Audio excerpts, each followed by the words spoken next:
Olá, salve Maria Santíssima! Bem-vindo ao segundo vídeo da nossa leitura conjunta do tratado. Hoje a gente vai falar sobre o capítulo 1, que é a necessidade da devoção à Santíssima Virgem. São Luís, ele começa esse capítulo falando, né? Maria, ela é uma pura criatura, né? Saída das mãos do Altíssimo. Mas se a gente for comparar Maria, a grandiosidade de Deus, ela é menos que um átomo, né? Ela é antes, né, um nada, né, porque só ele é aquele que é. E por conseguinte, este Senhor, né, bastando-se a si mesmo, ele não tem necessidade da Santíssima Virgem para fazer absolutamente nada, né? Mas, assim como a gente vai ver nesse capítulo, né, Deus quis, né, mesmo bastando a si mesmo, Deus quis, né, usar a Santíssima Virgem, né, usar da Santíssima Virgem, contar com a Santíssima Virgem. Já que Deus quis, né, começar e acabar todas as suas maiores obras por meio da Santíssima Virgem, há de se crer que ele não vai mudar, porque ele é Deus, Deus é imutável. Então, assim como da primeira vez Deus usou de Maria, né, confiou a ela, ao ventre dela, Jesus Cristo, da segunda vez que Jesus vier, ele vai usar também dela, porque Deus não muda. E aí a gente começa o primeiro princípio.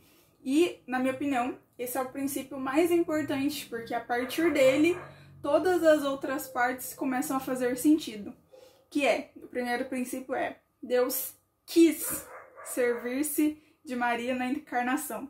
Eu lembro que no vídeo passado eu disse, né, só aí já devia bastar pra gente, né, porque Deus quis. Por que Maria tem todas essas virtudes? Porque Deus quis. Por que Jesus nasceu de Maria? Porque Deus quis, né? Mas tem o segundo princípio ainda. Então, Deus Pai deu ao mundo seu unigênito por Maria. E aí, eu tô no parágrafo 16, tá? E aí tem uma frase aqui de Santo Agostinho, né, que diz que porque o mundo era indigno de receber o Filho dele, o Filho de Deus, né, das mãos dele, né, do próprio Pai, Deus Pai, ele o entregou a Maria, porque ela era digna de o receber e dá-lo a nós. Então, porque o mundo era indigno de receber Deus Filho pela mão de Deus Pai, ele o entregou a Maria, para que a gente o recebesse por meio dela, né? Então, só aí já dá para saber, né? Toda a profundidade desse mistério. Em Maria e por Maria é que o Filho de Deus se fez homem para a nossa salvação. Então, Deus Espírito Santo formou Jesus Cristo em Maria. Depois que o arcanjo Gabriel, né, foi lá comunicá-la, né, eis que veio te trazer a boa nova, né, eis que conceberás e darás à luz um filho que será chamado Filho do Altíssimo. E a resposta dela foi, fiat, faça-se em mim segundo a tua palavra, né. Deus Pai, né, com esse sim de Maria, transmite a Maria toda a sua fecundidade, né. Mas, né, ele transmite essa fecundidade a ela na medida que ela, como uma criatura de Deus, conseguiria receber, né? E Deus Filho, a partir desse mistério, né, desceu ao seu seio virginal, qual novo Adão no paraíso terrestre. Maria é o paraíso do novo Adão, que é Cristo. Para aí, né, ter suas complacências e operar em segredo maravilhas de graça. Então, Maria foi quem nutriu, né? Foi quem sustentou, foi quem cuidou, quem ouviu o primeiro chorinho, quem deu a primeira papinha, quem ensinou a andar. Foi Maria, né? Foi porque Deus quis, escolheu ela, né? Exatamente ela. E aí, né? Jesus Cristo tem uma frase, eu acho essa frase muito importante, muito bonita, né? Jesus Cristo, ele deu mais glória a Deus sendo submisso a Maria durante 30 anos, do que se ele tivesse convertido toda a terra. Então, assim, ele deu mais glória a Deus pela obediência a Maria. E aí, quando eu tava refletindo sobre essa passagem, sobre esse trecho, né, por que tudo isso? Porque a obediência, a santa obediência, ela é muito agradável aos olhos de Deus, agradável ao coração de Deus. Tanto que os religiosos, eles têm um voto de obediência, pobreza, castidade e obediência, né? Adão e Eva pecaram por quê? Por desobediência, né? Então, a obediência, a santa obediência, ela é muito agradável aos olhos de Deus, né? E Cristo, ele foi a obediência por excelência, né? Pai, se o Senhor quiser, faça de mim esse cálice, E o que aconteceu depois desse pedido? Cristo foi crucificado na cruz e morreu para nos salvar, né? Ficou lá na cruz por obediência, né? Porque era necessário, né? Então ele deu mais glória a Deus justamente por isso, porque ele era obediente, né? E submisso à Santíssima Virgem. Então o Espírito Santo, que era eu particularmente acho esse trecho um pouco complicado, mas vai dar certo. O Espírito Santo, que era estéril em Deus, isto é, não produzia outra pessoa divina, tornou-se fecundo em Maria.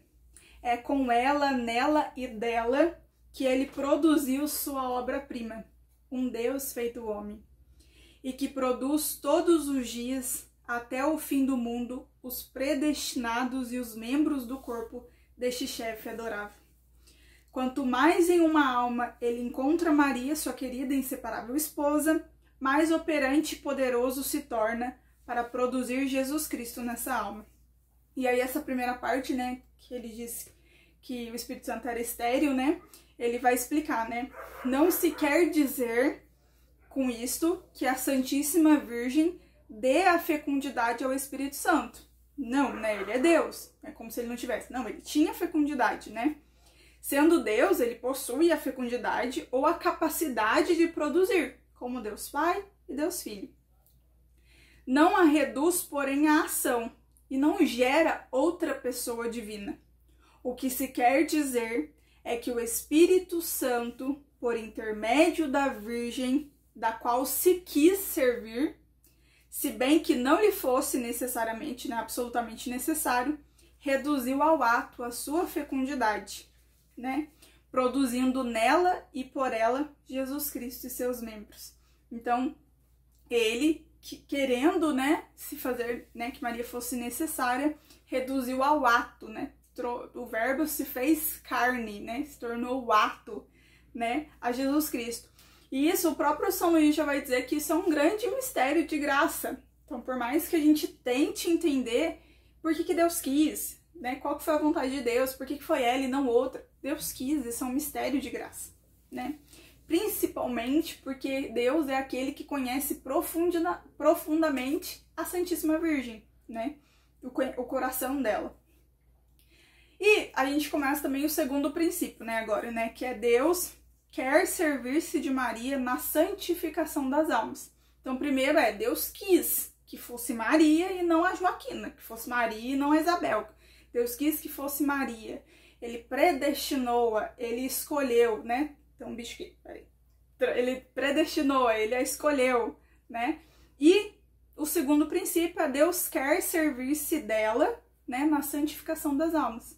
Ele quis que ela trouxesse ao mundo o seu filho e ele quer que ela traga os seus membros ao mundo, né? Então, né, se eu pudesse escolher, essa é a minha frase preferida do tratado, né? Que é Deus Pai ajuntou todas as águas e denominou-as mar, reuniu todas as graças e chamou-as Maria. Eu acho que isso aqui resume o tratado inteiro, né? Eu sei que todas as frases eu falo que resume o tratado, mas essa daqui é a minha preferida, né? Que quando você entende a profundidade dessa frase, você compreende, né? Ou pelo menos você toca esse mistério, né? Deus, ele transformou, ela é tão querida aos olhos dele que todas as suas graças ele fez com que ela tivesse, né? Deus Filho, né? Então, Deus reuniu todas as graças e chamou de Maria. Deus Filho comunica à sua mãe tudo o que adquiriu por sua vida e morte. Então, o que Deus comunica a ela? Seus méritos infinitos, suas virtudes admiráveis, e a partir disso ele faz dela, né, tesoureira de tudo que seu pai lhe deu em herança, né? É por ela que ele aplica seus méritos aos membros do corpo místico, que comunica suas virtudes, distribui suas graças, né? Ela é esse canal misterioso das graças de Deus. E Deus Espírito Santo comunica a Maria, sua fiel esposa, seus dons inefáveis. Ele escolhe-a como dispensadora de tudo que ele possui. Então, deste modo, ela distribui seus dons e suas graças a quem quer, quanto quer, como quer e quando quer, e dom nenhum é concedido aos homens que não passe por suas mãos virginais. Então, por que que ela pode todas essas coisas? Justamente porque a vontade dela é a vontade de Deus. Faça-se em mim segundo a sua vontade, não a minha vontade. Então, a vontade dela, ela é tão cumulada de graças que a vontade dela não pode ser outra, a não ser a vontade de Deus, né? Então, né, a graça aperfeiçoa a natureza e a glória aperfeiçoa a graça. Então, há de se crer que no céu, Jesus é tão filho de Maria quanto ele foi aqui na terra, né? Por quê? Né? Maria está infinitamente abaixo do seu filho, porque ele é Deus, né? Portanto, ela não vai dar ordens para ele como uma mãe dá aqui na terra, né? Mas ela está toda transformada em Deus, pela graça, pela glória, e em Deus ela transforma todos os santos, né? Então, em Deus ela transforma todos os santos, né? Não pede, não quer, não faz a menor coisa contrário à eterna e imutável vontade de Deus, que é aquilo que eu tava falando, né? A vontade dela é a vontade de Deus. Então ela distribui as graças, os méritos de acordo com a vontade de Deus, né? A autoridade que Deus lhe conferiu é tão grande que ela parece ter o mesmo poder que Deus, e que suas preces e rogos são tão eficazes que se podem tomar como ordens juntos de sua majestade. Quem diz isso não é nem São Luís, né? São Bernardino, São Boaventura, São Bernardino de Sena, São Bernardo, né? E eles dizem isso, né? Dizem isso. E ele, né, Cristo, Deus Pai, não resiste nunca às súplicas de sua mãe, né? Deus Filho nunca resiste às súplicas de sua mãe, porque ela é sempre humilde e conformada à verdade divina. E eu acho que a melhor representação que a gente pode tirar desse trecho é no Alto da Compadecida, no julgamento final, né? Quando ele pede, né, a intercessão de Maria e Deus Filho atende. Por quê? Porque façam esse exercício, né, de olhar o Alto da Compadecida, essa cena específica, prestando atenção no diálogo, naquilo que Nossa Senhora fala, né? E ela não realiza nada que não seja da vontade de Cristo, né? Tanto que ele apela e Cristo, ele salva a todos, né? Por quê? Porque a vontade dela é a vontade dele, né? E porque ela é mãe, gente. Que filho que não atende a vontade, né, de sua mãe? Sabendo, ainda mais o filho perfeito, né? Sabendo que a vontade da mãe perfeita é exatamente isso, perfeita. No céu, Maria dá ordens aos anjos e aos bem-aventurados. Por que que ela faz isso? Por que que ela é rainha dos santos e dos anjos? Para recompensar sua profunda humildade. Deus lhe deu o poder e a missão de povoar de santos os tronos vazios que os anjos apóstatas abandonaram e perderam por orgulho. Então Maria é a mulher do Apocalipse, é aquela que pisa na cabeça da serpente. Maria vence o demônio por humildade, que ela foi sempre humilde. Então, porque ela foi sempre humilde, Deus concede, né, o poder e a graça, né, dela, né, povoar o céu de santos, né? Pois ele a fez soberana do céu e da terra, general de seus exércitos, tesoureira de suas riquezas, dispensadora de suas graças, artífice de suas grandes maravilhas, reparadora do gênero humano, mediadora para os homens, exterminadora dos inimigos e a fiel companheira de suas grandezas e de seus triunfos. Melhor forma de você saber todas as características e os méritos de Nossa Senhora é rezando a ladainha de Nossa Senhora. Vai lá, provavelmente se você está lendo o tratado, no finalzinho tem a ladainha de Nossa Senhora, vai lá. Ela é tudo aquilo lá, que é exatamente isso que está condensado aqui. Por meio de Maria, Deus Pai quer que aumente sempre o número de seus filhos até a consumação dos séculos. Ela é a forma dos santos, então ele quer que através dela o céu seja povoado de santo, né? Assim como na geração natural e corporal há um pai e uma mãe, na sobrenatural também tem um pai e tem uma mãe, né? Deus Pai, Maria Santíssima Mãe. Todos os verdadeiros filhos de Deus e os predestinados tem Deus por pai e Maria por mãe. E quem não tem Maria por mãe, não tem Deus por pai. Isso é muito importante. Por mais, e aqui ele vai falar, né, os réprobos, os hereges, os cismáticos, que odeiam, que desprezam, que falam atrocidades sobre ela, por mais que eles se orgulhem de dizer que eles são filhos de Deus, eles não são, porque se eles fossem filhos de Deus, que bom filho, né, fala mal da sua mãe. Não existe isso, né? Então, se eles a tivessem por mãe, haviam de amá-la e honrá-la como um bom e verdadeiro filho ama e honra naturalmente sua mãe, que lhe deu a vida, né? Isso é muito importante, por mais que seja meio chocante a gente ouvir isso, é um fato. Não tem como, né? Como é que sua mãe vai gerar o seu corpo e não vai gerar a cabeça? Como é que a mãe vai gerar a cabeça e não vai gerar o corpo? Não existe isso, seria uma monstruosidade, não seria? Mesma coisa Maria, ela gera a cabeça, ela gera o corpo, né? O sinal mais infalível e indubitável para distinguir um herege, um cismático, um réprobo, de um predestinado é justamente o amor à Santíssima Virgem. Então, se você quer, assim, saber se você está no caminho certo, como que está a sua relação com essa mulher? Como que está a sua relação com essa mulher que encontrou graça diante de Deus, né? O desejo de Deus Filho é formar-se, por assim dizer, encarnar-se todos os dias por meio de sua mãe em seus membros.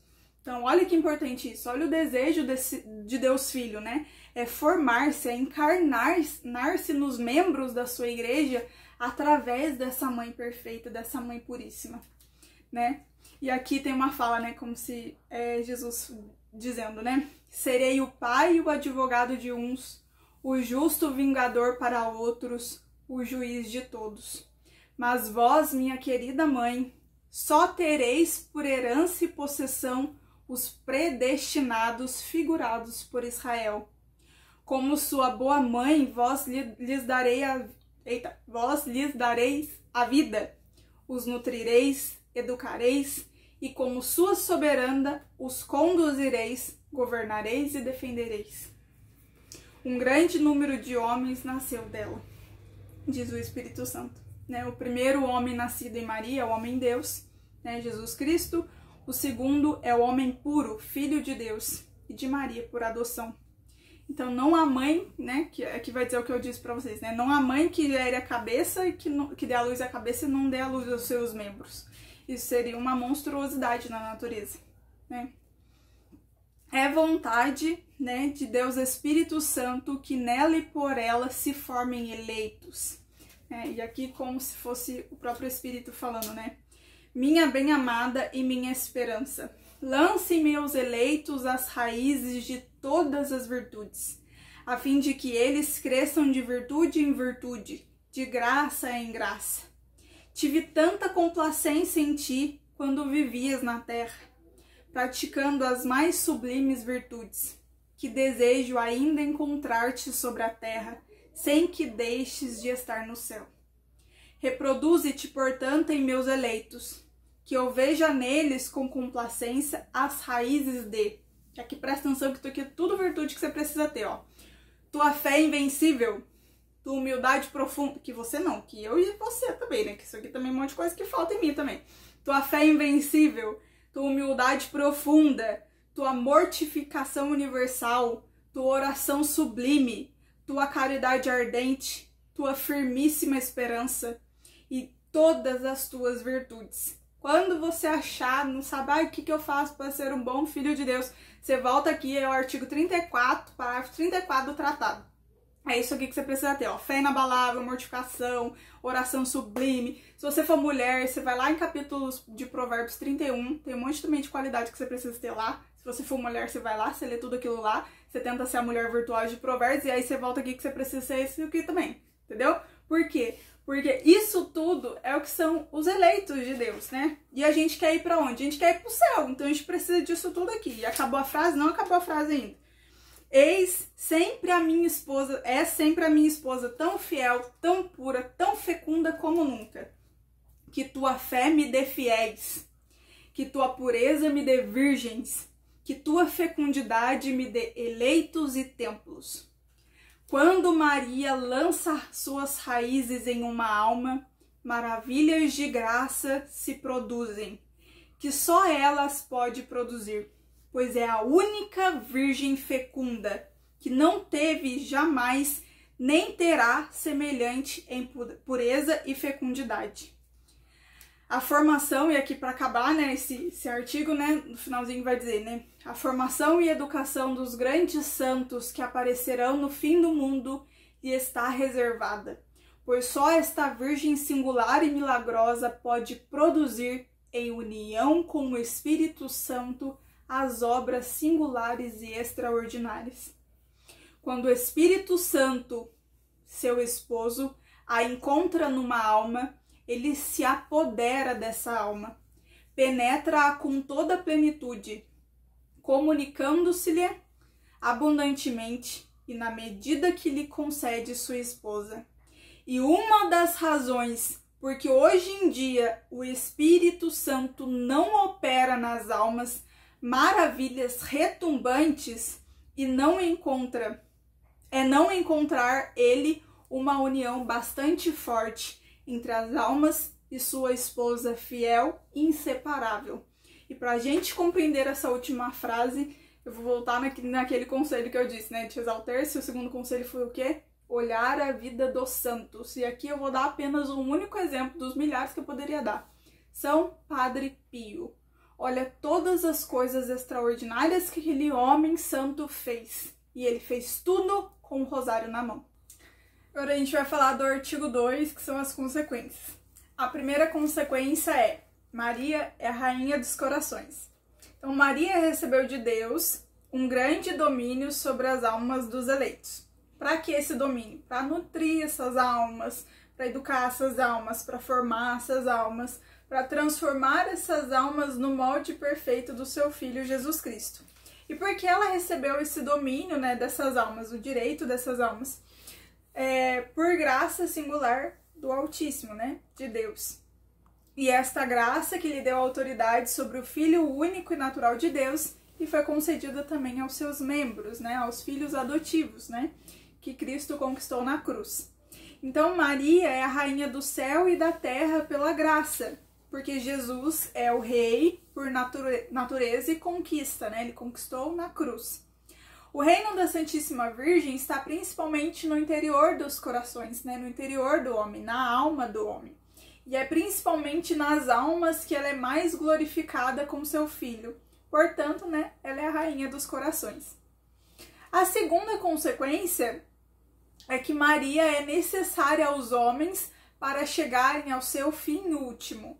Então, a Santíssima Virgem, sendo necessária a Deus, de uma necessidade que a gente chama, né, São Luís fala, né, que é hipotética, né, segundo a vontade de Deus, porque ele não tinha necessidade dela, é muito mais necessária aos homens para chegarem ao seu fim último. Então, se Deus, infinitamente perfeito, quis, né, usar e contar com Maria Santíssima, o que dirá nós, né, homens imperfeitos, né? E aí São Luís vai fazer algumas divisões, né? A primeira é: a devoção à Santíssima Virgem é necessária a todos os homens para conseguirem a salvação.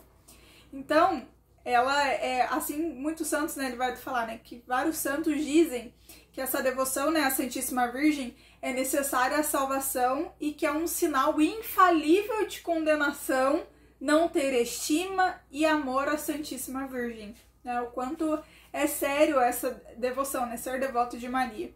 São João Damasceno, inclusive, ele vai dizer, né? Ser vosso devoto, ó Virgem Santíssima, é uma arma de salvação que Deus dá àqueles que quer salvar. Então, de um jeito ou de outro, os homens serão salvos pela Santíssima Virgem, pelo amor, pelos méritos que ela conquistou, né? Pela graça que ela conquistou diante de Deus, né? Mas ser devoto é uma graça que Deus concede àquelas pessoas que Ele quer salvar. Aquela que vem... E aí ele vai dar alguns exemplos, né, de alguns santos, né? São Francisco, ele dá o exemplo aqui de São Francisco e São Domingos, né? Que diz que são santos devotos de Nossa Senhora, né? E eu também queria deixar aqui para vocês, né, o exemplo, né, fortíssimo que a gente tem, que é São Padre Pio, né? Olha o santo extraordinário que ele foi. né? E olha quantos rosários ele rezava, né? E assim, dificilmente você vai achar, acho que não é nem dificilmente, é impossível você encontrar um santo que não seja devoto dela, né? E olha só quantos santos nós temos na igreja, não é? No 2 ele vai dizer, né? A devoção à Santíssima Virgem é mais necessária ainda àqueles chamados a uma perfeição particular. Então, a devoção à Nossa Senhora, ela é necessária a todos os homens, mas ela é ainda mais necessária àquelas almas que são chamadas a uma perfeição particular, né? Se a devoção à Virgem Santíssima é necessária a todos os homens para conseguirem simplesmente a salvação, é ainda mais para aqueles que são chamados a uma perfeição particular. Nem creio que uma pessoa possa adquirir uma união íntima com Nosso Senhor e uma perfeita fidelidade ao Espírito Santo sem uma grande união com a Santíssima Virgem e uma grande dependência de seu socorro.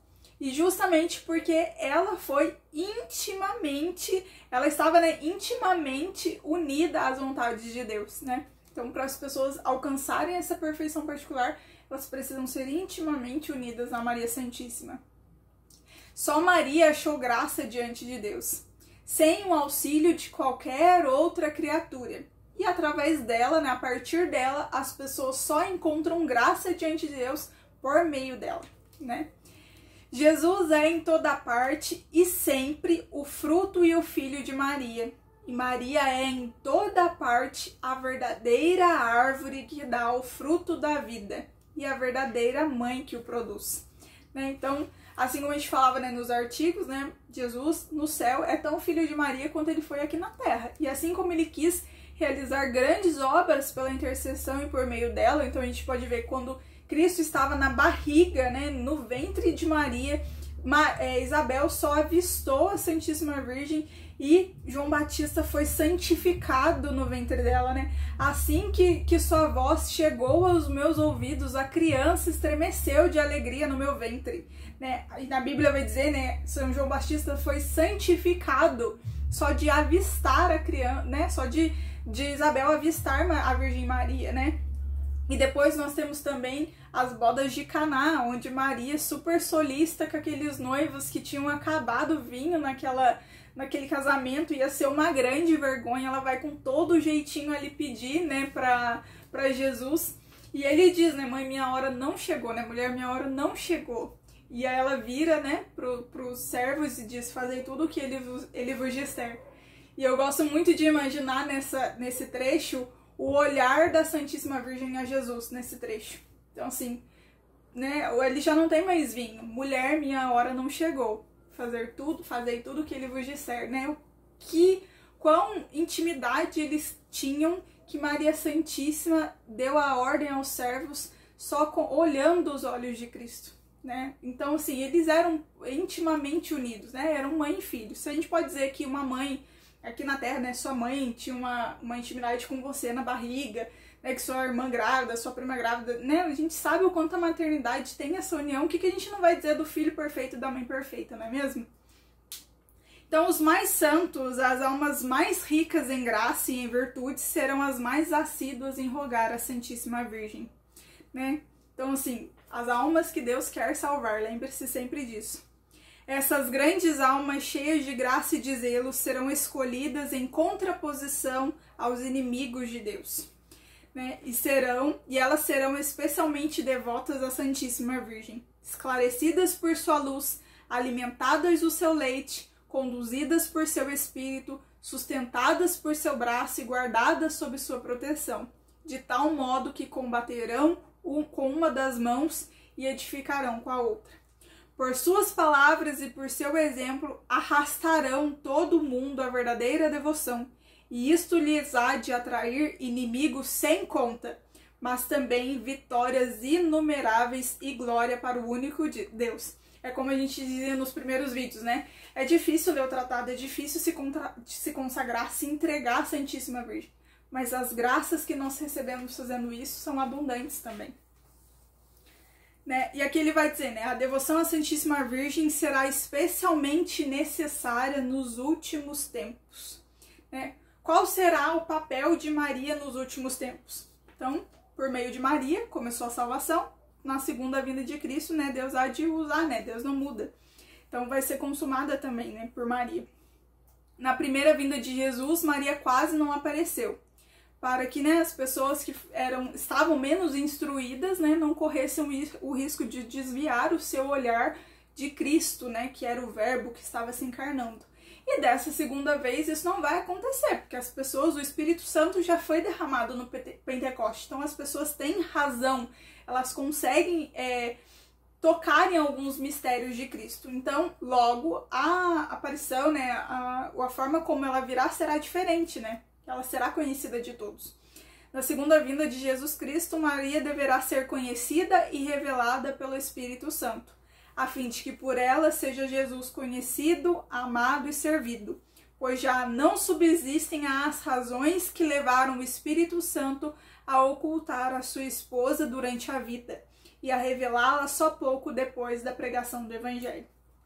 Então, Deus quer, portanto, nesses últimos tempos, revelar-nos e manifestar Maria, a obra-prima de suas mãos, né? E por que ele quer fazer isso, né? Por conta da sua humildade, porque da primeira vez ela se ocultou, né? Nenhum dos evangelistas, apóstolos escreveram sobre ela por um pedido especial dela, que Deus acatou. Ela é a sua obra-prima, então ele quer que por ela louvem e glorifiquem a seu filho, né? Ela é a aurora que precede o sol da justiça, Jesus Cristo. Então ela deve ser conhecida e notada para que Jesus consiga ser conhecido e notado. Ela é a via pelo qual Jesus veio a primeira vez e será a via pelo qual Jesus virá a segunda vez. Né? E lembrando também da profecia de Fátima, né? No fim dos tempos, o meu imaculado coração triunfará. Por quê? Porque a partir do momento que o imaculado coração triunfará, Cristo triunfará. Né? As pessoas precisam conhecer Maria para que Cristo seja conhecido. Ela é o meio seguro para ir até Jesus. Jesus, ele é o caminho, a verdade e a vida que leva a Deus Pai. E qual que é esse caminho, né, que leva até Cristo, né? É Maria Santíssima. Assim como ele ficou, né, no ventre dela, né, assim como ela gerou, nutriu, ela gera, ela nutre esses membros que vão até ele. Então, nesses últimos tempos, Maria deve brilhar como jamais brilhou, em misericórdia, em força e em graça. Em misericórdia para reconduzir e receber amorosamente os pobres pecadores e desviados que se converterão e voltarão ao seio da Igreja Católica. Em força contra os inimigos de Deus, os idólatras, os cismáticos, os maometanos, judeus, ímpios e assim por diante, que se revoltarão terrivelmente para seduzir e fazer cair com promessas e ameaças todos os que lhe foram contrários.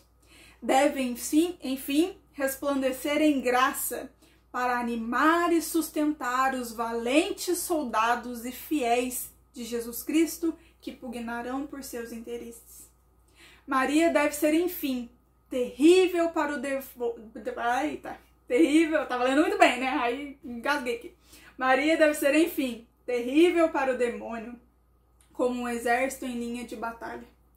Principalmente nesses últimos tempos, pois o demônio, sabendo bem que pouco tempo lhe resta para perder as almas, redobra cada dia seus esforços e seus ataques.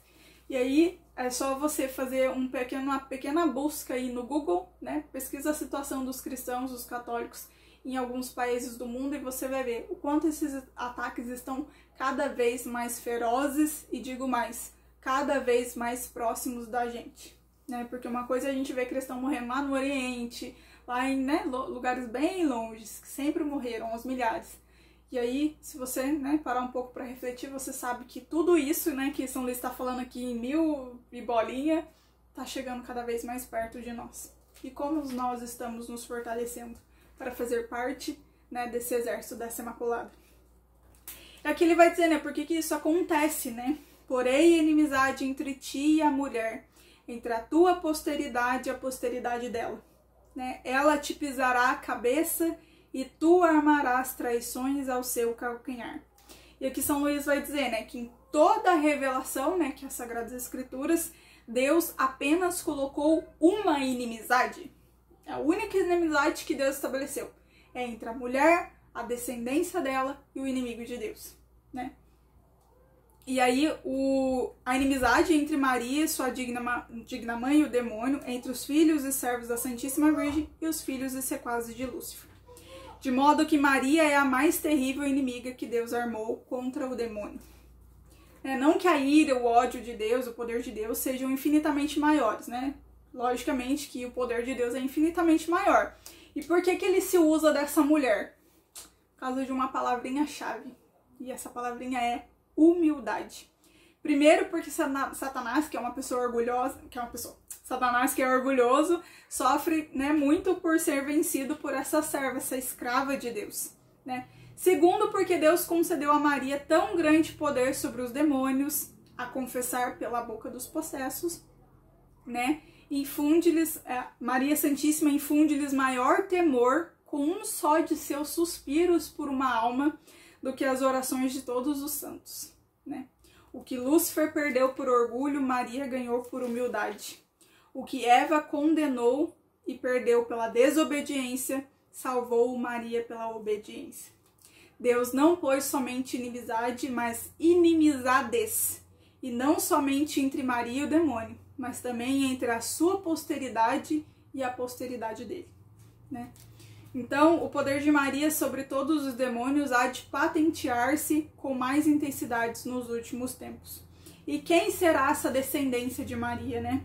Serão grandes e notáveis em santidade diante de Deus, superiores a toda criatura, por seu zelativo e tão fortemente amparados pelo poder divino, que com humildade de seu calcanhar e a união com Maria, esmagarão a cabeça do demônio e promoverão o triunfo de Jesus Cristo. É aqui que você precisa se encaixar, né?